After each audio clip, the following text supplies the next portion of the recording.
अस्सलामु अलैकुम रहमतुल्लाहि व बरकातुहू। इंशाअल्लाह आप सब लोग खैरियत से होंगे। हम सब लोग जानते हैं कि रमज़ान हमारे बहुत करीब आ चुका है। अल्लाह से दुआ है कि अल्लाह हमें रमज़ान का आना नसीब फरमाए, उसके सारे रोज़े रखना नसीब फरमाए और रमज़ान के इस बाबरकत महीने से ढेर सारे फ़ायदे हासिल करने की तौफीक अता फरमाए। हमारे आज के सेशन का जो टॉपिक है वो 15 शाबान की रात है, जिसे हम शब बारात के नाम से भी जानते हैं। आज के इस सेशन में हम डिस्कस करने वाले हैं कि अल्लाह ताला ने शब बारात की क्या फजीलत रखी है और शब बारात की क्या हकीकत है, what is the reality of शब बारात। और जो तीसरी चीज़ हम इस सेशन में देखेंगे कि लोगों में शब बारात को लेकर के क्या क्या मिसकंसेप्शंस पाए जाते हैं, ऐसे कौन से अमाल हैं जो शब बारात की रात को हमें नहीं करने चाहिए, हमें उनसे बचना चाहिए। तो सबसे पहली चीज़, शब बारात को लेकर के लोगों में बहुत सारी गलतफहमियां पाई जाती हैं, जिनमें से पहली ये कि लोगों का कहना है, कुछ उलमा का कहना है, कुछ लोगों का कहना है कि अल्लाह ताला ने कुरान को शब बारात में नाजिल फरमाया। नहीं समझ आता मुझे कि ये ऐसा कौन सा अपना सेंस लगा करके ये बात कहते हैं कि अल्लाह ताला ने शब बारात में कुरान को नाजिल फरमाया, क्योंकि अल्लाह ताला ने तो क्लियर फरमा दिया सूरह क़द्र में, इन्ना अंज़लनाहु फ़ी लैलतिल क़द्र, हमने कुरान को लैलतुल क़द्र में नाजिल फरमाया। अब कुछ उलमा जो ये कहते हैं कि शब बारात में कुरान नाजिल हुआ, एक आयत है इन्ना अंज़लनाहु फ़ी लैलतिन मुबारका, वो कहते हैं कि अल्लाह ताला ने शब बारात में कुरान नाजिल हुआ इस आयत में इशारा किया है। लेकिन अल्लाह ताला इस आयत में और सूरह क़द्र की पहली आयत में सेम रात को इशारा कर रहा है कि वो शब क़द्र की रात है क्यों जिसमें अल्लाह ताला ने कुरान को नाजिल फरमाया।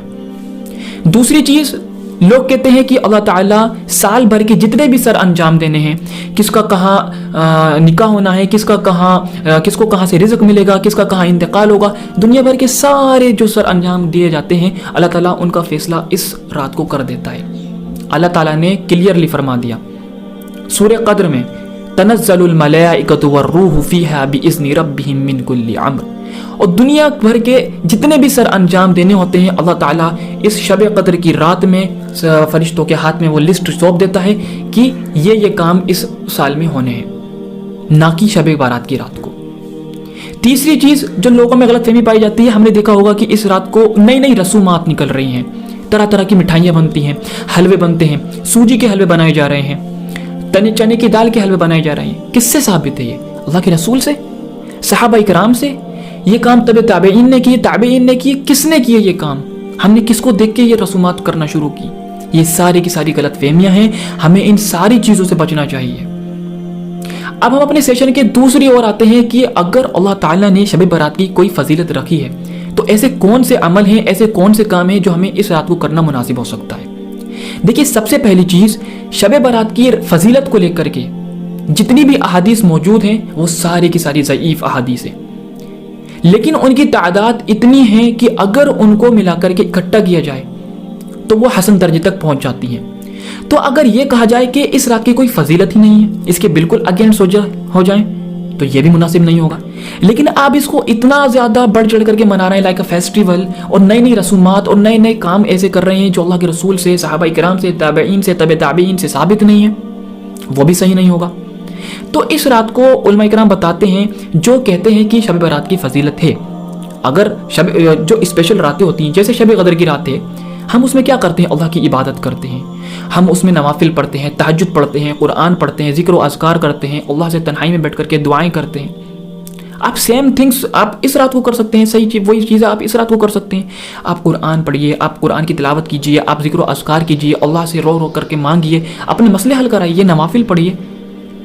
लेकिन आप मसाजिदों में जा कर के स्पेशल जो इसमें इस रात को नमाज़ें पढ़ी जाती हैं, इस तरह की कोई भी नमाज़ें अल्लाह के रसूल से साबित नहीं है।